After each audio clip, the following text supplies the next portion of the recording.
সূরা হজ। হে লোক সকল, তোমাদের রবকে ভয় করো, নিশ্চয়ই কিয়ামতের প্রকম্পন মহা ভয়ঙ্কর এক ব্যাপার। যেদিন তোমরা তা প্রত্যক্ষ করবে, সেদিন প্রত্যেক স্তন্যদাত্রী তাকেও ভুলে যাবে যাকে সে দুধ পান করায়, এবং প্রত্যেক গর্ভবতী তার গর্ভের সন্তানকে ভূমিষ্ঠ করে দেবে।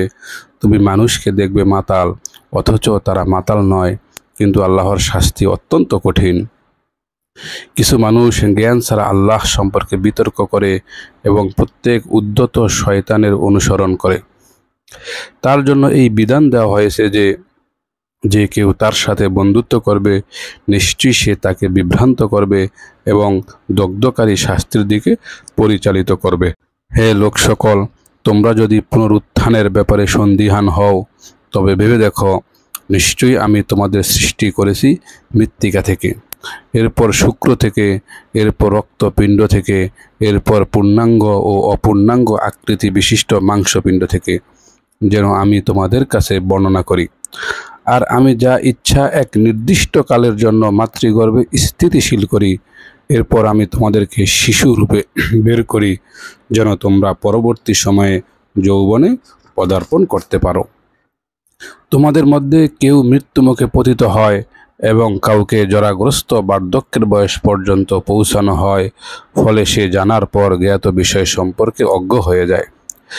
তুমি ভূমিকে পতিত দেখতে পাও, অতঃপর আমি যখন তাতে বাড়ি বর্ষণ করি, তখন তা সতেজ ও স্ফীত হয়ে যায় এবং সর্বপ্রকার নয়নাভিরাম উদ্ভিদ উৎপন্ন করে। এটা এ কারণে যে নিশ্চয়ই আল্লাহ, তিনি প্রকৃত সত্তা, নিশ্চয়ই তিনি মৃতকে জীবিত করেন এবং নিশ্চয়ই তিনি সর্ববিষয়ে সর্বশক্তিমান। আর নিশ্চয়ই কিয়ামত অবশ্যম্ভাবী, এতে কোনো সন্দেহ নেই। আর যারা কবরে আছে, নিশ্চয়ই আল্লাহ তাদের পুনরুত্থিত করবেন। আর মানুষের মাঝে কেউ কেউ আল্লাহ সম্পর্কে বিতর্ক করে জ্ঞান ব্যতি রেখে, আর তাদের না আছে প্রমাণ ও না আছে দীপ্তিময় কিতাব। সে বিতর্ক করে ঘাড় বাঁকিয়ে যাতে আল্লাহর পথ থেকে বিভ্রান্ত করে দেয়। তার জন্য দুনিয়াতে আছে লাঞ্ছনা, এবং কিয়ামতের দিন আমি তাকে দহন যন্ত্রণা আস্বাদন করাবো। এটা এ কারণে যা তোমার দুই হাত অগ্রে প্রেরণ করেছে। তোমার দুই হাত আর আল্লাহ বান্দাদের প্রতি অবিচারকারী নন। কিন্তু মানুষ আল্লাহর ইবাদত করে প্রান্তিক অবস্থায়, যদি তার কল্যাণ আসে তবে স্বস্তি লাভ করে, আর যদি তার উপর কোনো পরীক্ষা আসে তবে তার আসল চেহারায় ফিরে যায়। সে ইহকাল ও পরকালে ক্ষতিগ্রস্ত হলো, এটাই তো স্পষ্ট ক্ষতি। সে আল্লাহর পরিবর্তে এমন কিছুকে ডাকে যে তার অপকারও করতে পারে না এবং উপকারও করতে পারে না। এটা চরম পথভ্রষ্টতা। সে এমন কিছুকে ডাকে যার অপকার উপকারের চেয়ে অধিক নিকটবর্তী। কত মন্দ এই অভিভাবক এবং কত মন্দ এই সহচর। যারা ঈমান আনে ও সৎ কাজ করে, আল্লাহ তাদের এমন জান্নাতে প্রবেশ করাবেন যার তলদেশ দিয়ে নহর সমূহ প্রবাহিত হয়। আল্লাহ যা ইচ্ছা তাই করেন।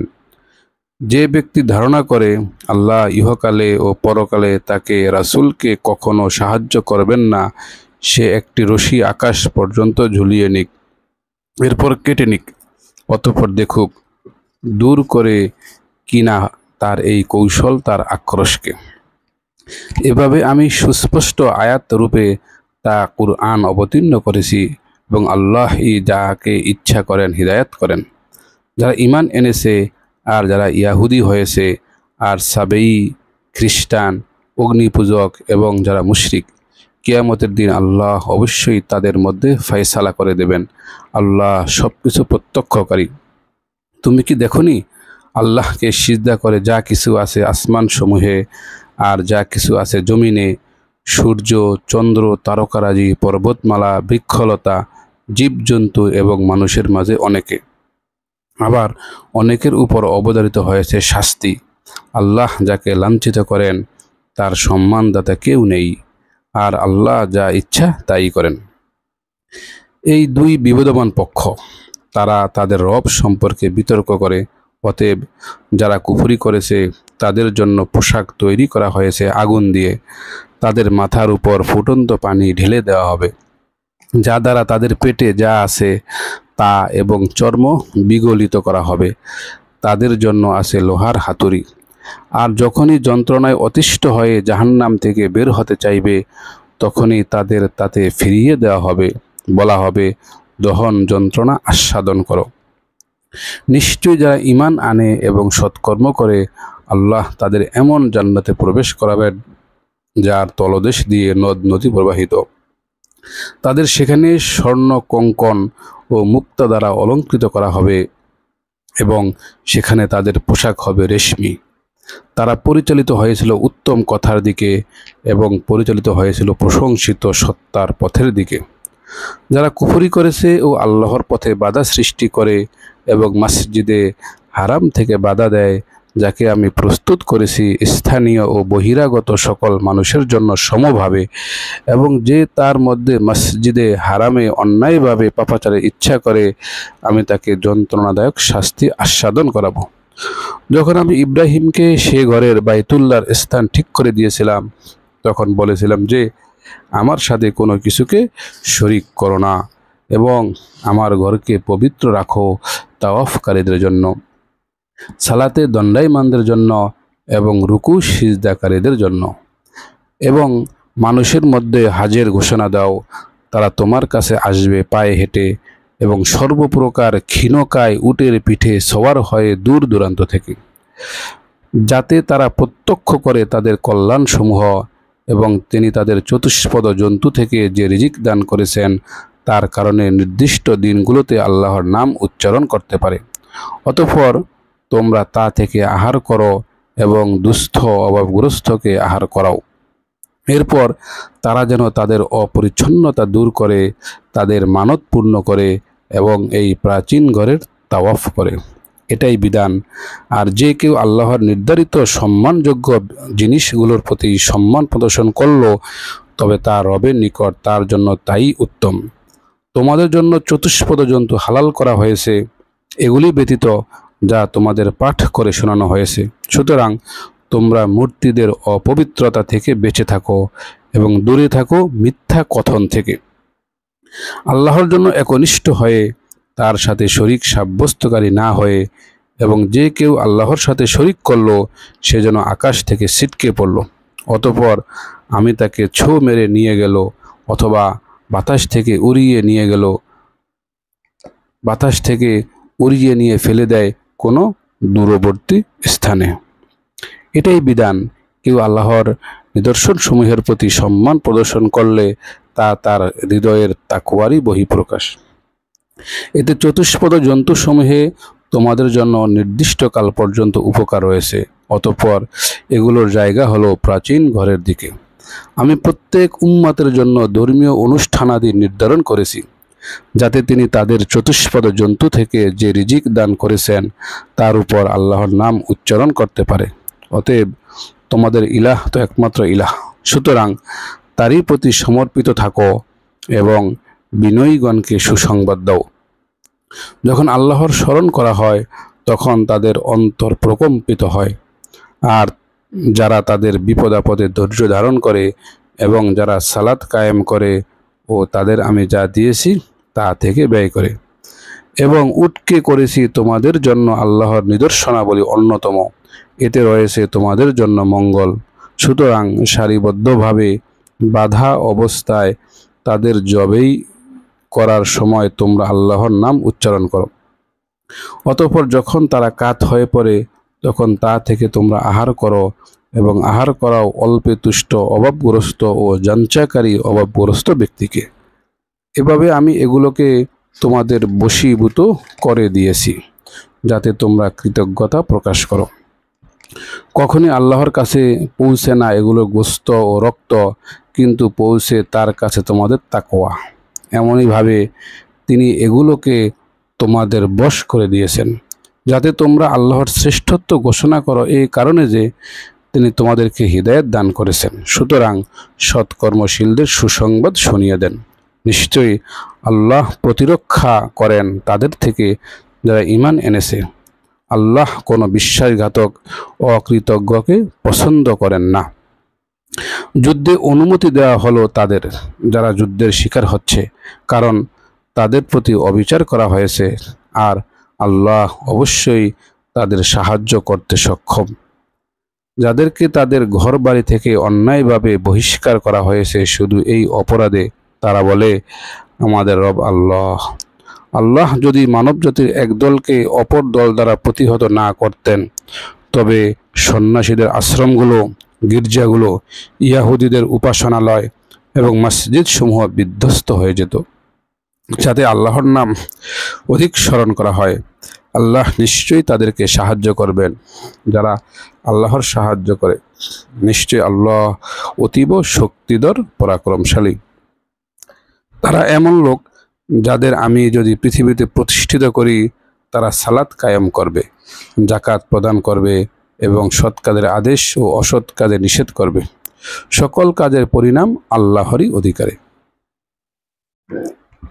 তারা যদি তোমাকে অস্বীকার করে, তবে তাদের পূর্বেও অস্বীকার করেছে নূহ, আদ, সামুদ সম্প্রদায়, ইব্রাহিম ও লুতের সম্প্রদায় এবং মাদিয়ানের অধিবাসীরা, এবং অস্বীকার করা হয়েছিল মূসাকেও। অতঃপর আমি কাফিরদের সুযোগ দিয়েছিলাম, এরপর তাদের পাকড়াও করেছিলাম। অতএব কেমন ছিল আমার শাস্তি।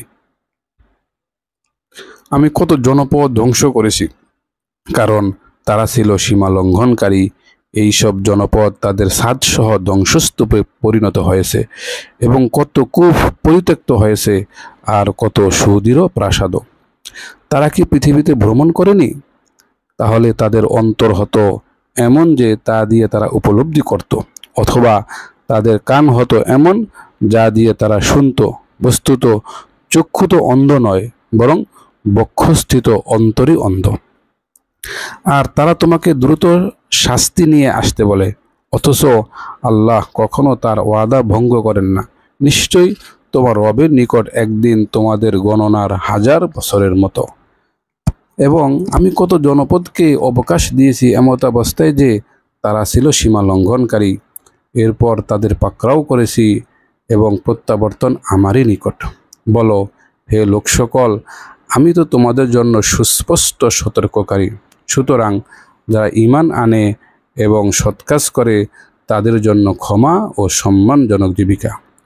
আর যারা আমার আয়াতসমূহকে ব্যর্থ করার চেষ্টা করে, তারাই জাহান্নামের অধিবাসী। আমি তোমার পূর্বে যে সমস্ত রাসূল ও নবী প্রেরণ করেছি, তারা যখনই কিছু আকাঙ্ক্ষা করেছে, তখনই শয়তান তাদের আকাঙ্ক্ষায় কিছু মিশ্রণ করে দিয়েছে। অতঃপর আল্লাহ দূর করে দেন শয়তান যা মিশ্রণ করে। এরপর আল্লাহ তার আয়াতসমূহ সুপ্রতিষ্ঠিত করেন, এবং আল্লাহ সর্বজ্ঞ প্রজ্ঞাময়।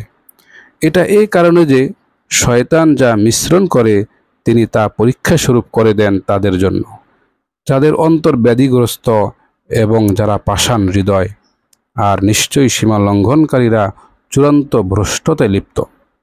আর এই কারণেও যে যাদেরকে জ্ঞান দান করা হয়েছে, তারা যেন জানে যে এটা পক্ষ থেকে সত্য তোমার রবের। অতঃপর তারা যেন তাতে ঈমান আনে, এবং তাদের অন্তর যেন তার প্রতি অনুগত হয়।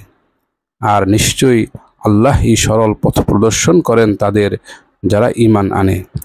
কাফিররা সর্বদাই থাকবে সন্দেহের মধ্যে, যতক্ষণ না তাদের কাছে আকস্মিকভাবে কিয়ামত এসে পড়বে, অথবা এসে পড়ে তাদের কাছে বন্দা দিনের শাস্তি। সেদিন আল্লাহরই আধিপত্য, তিনি তাদের বিচার করবেন। অতএব যারা বিশ্বাস স্থাপন করে এবং সৎকাজ করে, তারা থাকবে নিয়ামতপূর্ণ জান্নাতে।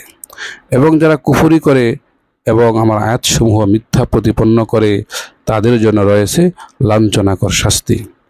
যারা আল্লাহর পথে হিজরত করেছে, এরপর তাদেরকে হত্যা করা হয়েছে অথবা মারা গেছে, আল্লাহ তাদেরকে অবশ্যই উৎকৃষ্ট জীবিকা দান করবেন, এবং আল্লাহই সর্বোত্তম রিজিকদাতা। তাদের অবশ্যই এমন এক স্থানে প্রবেশ করাবেন যা তারা পছন্দ করবে, এবং আল্লাহ সর্বজ্ঞ সহনশীল। এটাই নিয়ম, যে ব্যক্তি নিপীড়িত হয়ে নিপীড়ন পরিমাণে প্রতিশোধ গ্রহণ করে এবং বাড়াবাড়ি করা হয় তার উপর, আল্লাহ অবশ্যই তাকে সাহায্য করবেন। নিশ্চয়ই আল্লাহ মার্জনাকারী, ক্ষমাশীল। এটা এই জন্য যে নিশ্চয়ই আল্লাহ রাতকে দিনের মধ্যে এবং দিনকে রাতের মধ্যে প্রবিষ্ট করান এবং আল্লাহ সর্বশ্রোতা ও সর্বদ্রষ্টা। এটা এই কারণেও যে আল্লাহই সত্য, আর তার পরিবর্তে তারা যাকে ডাকে তা মিথ্যা, আর আল্লাহ তিনিই তো সমুন্নত সুমহান। তুমি কি দেখোনি? নিশ্চয় আল্লাহ আকাশ থেকে পানি বর্ষণ করেন, অতঃপর জমিন সবুজ শ্যামল হয়ে ওঠে। নিশ্চয় আল্লাহ সূক্ষ্মদর্শী, সম্যক জ্ঞাত। আসমান ও জমিনে যা কিছু আছে সব তারই, এবং আল্লাহ অভাব মুক্ত, প্রশংসিত। তুমি কি দেখোনি? নিশ্চয় আল্লাহ ভূপৃষ্ঠের সব কিছুকে তোমাদের অধীন করে দিয়েছেন, আর সমুদ্রের নৌযান সমূহ চলমান তার নির্দেশে। তিনি আকাশকে স্থির রাখেন যেন তার আদেশ ব্যতীত ভূপৃষ্ঠের উপর না পড়ে যায়। নিশ্চয় আল্লাহ মানুষের প্রতি করুণাময়, অসীম দয়ালু। তিনিই তোমাদের জীবিত করেছেন, অতঃপর তিনিই তোমাদের মৃত্যু দান করবেন ও পুনরায় জীবিত করবেন। নিশ্চয়ই মানুষ বড়ই অকৃতজ্ঞ। আমি প্রত্যেক উম্মতের জন্য ইবাদতের পদ্ধতি নির্ধারণ করে দিয়েছি, যা তারা পালন করে। অতএব তারা যেন এ ব্যাপারে তোমার সাথে বিতর্ক না করে। তুমি তাদের রবের দিকে আহ্বান করো, নিশ্চয়ই তুমি সরল পথেই আসো। তারা যদি তোমার সাথে বিতর্ক করে, তবে বলো, তোমরা যা করো সে সম্পর্কে আল্লাহ সম্যক জ্ঞাত। তোমরা যে বিষয়ে মতবিরোধ করেছ, আল্লাহ কিয়ামতের দিন সেই বিষয়ে তোমাদের মধ্যে ফয়সালা করবেন। তুমি কি জানো না যে আসমান ও জমিনের সব কিছু আল্লাহ জানেন? এসব লিপিবদ্ধ আছে এক কিতাবে। নিশ্চয়ই এটা আল্লাহর নিকট সহজ। তারা আল্লাহর পরিবর্তে এমন কিছুর উপাসনা করে যার কোনো প্রমাণ তিনি অবতীর্ণ করেননি, এবং সে সম্পর্কে তাদের কোনো জ্ঞান নেই, আর সীমা লঙ্ঘনকারীদের কোনো সাহায্যকারী নেই। যখন তাদের কাছে আমার সুস্পষ্ট আয়াতসমূহ তেলাওয়াত করা হয়, তখন তুমি কাফিরদের চেহারায় অসন্তোষ প্রত্যক্ষ করবে। তারা তাদের কাছে আমার আয়াতসমূহ পাঠ করে তারা তাদের প্রতি আক্রমণ করার উপক্রম হয়ে ওঠে। বলো, তবে কি আমি তোমাদেরকে তার চেয়েও মন্দ কিছুর সংবাদ দেব? আগুন। আল্লাহ কাফিরদের এর প্রতিশ্রুতি দিয়েছেন। এটা কতই না নিকৃষ্ট প্রত্যাবর্তনের স্থল। হে লোক সকল, একটি উপমা বর্ণনা করা হলো, অতএব তোমরা তা মনোযোগ দিয়ে শোনো। নিশ্চয়ই তোমরা যাদেরকে ডাকো পরিবর্তে আল্লাহর পরিবর্তে, তারা কখনো একটি মাছিও সৃষ্টি করতে পারবে না, যদিও তারা সকলে একত্র হয়। আর মাছি যদি তাদের কাছ থেকে কখনো কিছু ছিনিয়ে নেয়, তবে তারা তার কাছ থেকে তা উদ্ধার করতে পারবে না। কতই না দুর্বল এই উপাসক ও উপাস্য। তারা আল্লাহর যথাযোগ্য মর্যাদা উপলব্ধি করেনি। নিশ্চয়ই আল্লাহ শক্তিধর, মহাপরাক্রমশীল। আল্লাহ ফেরেশতা ও মানুষের মধ্য থেকে বার্তাবাহক মনোনীত করেন। আল্লাহ সর্বশ্রোতা, সর্বদ্রষ্টা। তিনি জানেন যা তাদের সামনে আছে এবং যা পশ্চাতে আছে, এবং সব কিছু আল্লাহর দিকে প্রত্যাবর্তিত। হে মুমিনগণ, তোমরা রুকু করো, সিজদা করো, তোমাদের রবের ইবাদত করো এবং সৎকাজ করো, যাতে তোমরা সফলকাম হতে পারো। তোমরা আল্লাহর জন্য জিহাদ করো যথাযথভাবে। তিনি তোমাদেরকে নির্বাচন করেছেন এবং ধর্মের ব্যাপারে তোমাদের উপর কোনো সংকীর্ণতা আরোপ করেননি। এটা তোমাদের পিতা ইব্রাহিমের ধর্ম। তিনি তোমাদের নাম মুসলিম রেখেছেন, পূর্বেও এবং এই কুরআনেও, যাতে রাসূল তোমাদের জন্য সাক্ষী হয় এবং তোমরা সাক্ষী হও মানব মণ্ডলীর জন্য। সুতরাং তোমরা সালাত কায়েম করো, যাকাত প্রদান করো এবং আল্লাহকে শক্তভাবে ধারণ করো। তিনি তোমাদের অভিভাবক, অতএব তিনি কতই না উত্তম অভিভাবক এবং কতই না উত্তম সাহায্যকারী।